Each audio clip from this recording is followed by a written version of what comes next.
I think that you have to understand that our adversaries are playing the long game. They will dwell for years within systems.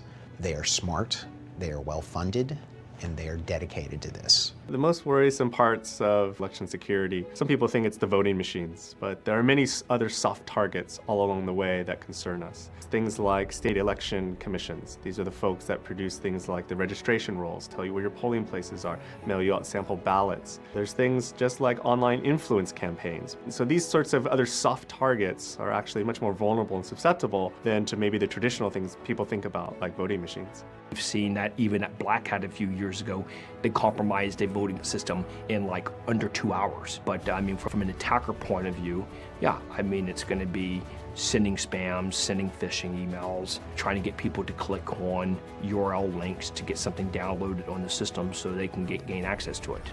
One of the technologies we've had for a long time is Project Dolphin. And what it does is it finds imposter websites or phishing websites.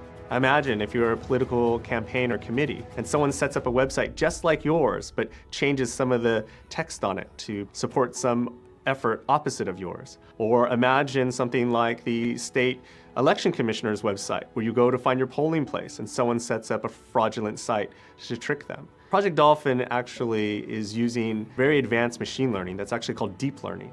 It actually will take the equivalent of a screenshot of a website and do image processing and essentially make a sort of a fingerprint of that image. We have a database of learned fingerprints of all the legitimate sites in the world and what they should look like.